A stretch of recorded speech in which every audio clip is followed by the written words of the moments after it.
Tanner was looking for me, and he was leaning out his window, and all of a sudden I heard a screen breakthrough, and the next thing I knew, I was watching him fall 2 stories onto a wooden deck.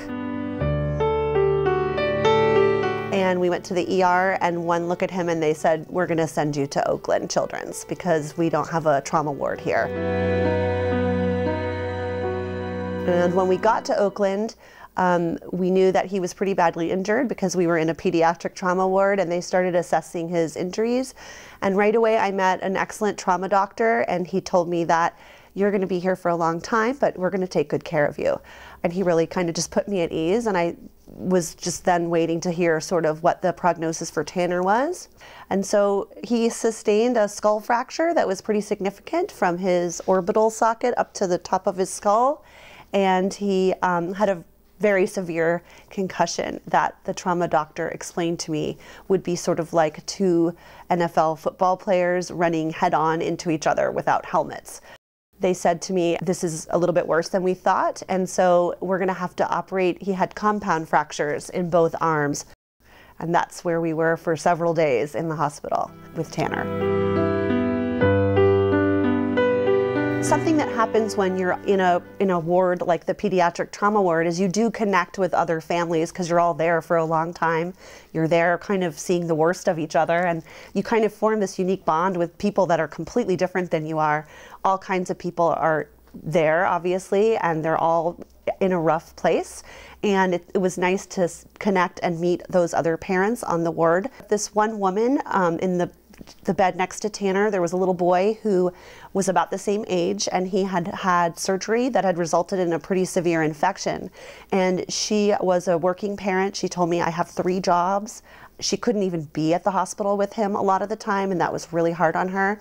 And then one night she basically told me, I don't know how I'm gonna pay for this. And I said, but you know what? What's amazing is they're taking good care of him, even though you're not sure how you're going to pay for this.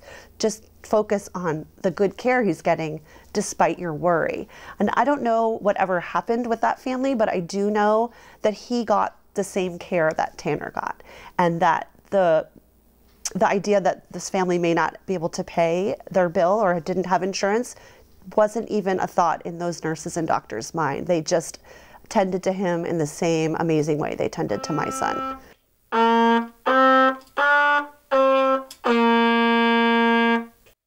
Tanner is an exuberant, vibrant little guy. He is active, he's very social, he loves his friends, he loves school, he's a great little learner, and he's just a really busy, happy 9-year-old boy.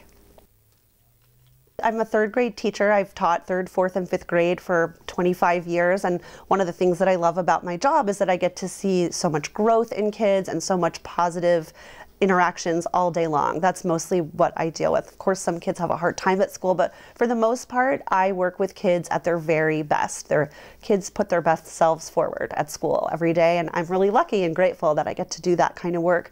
In the hospital, what really struck me was these are kids that are really sick.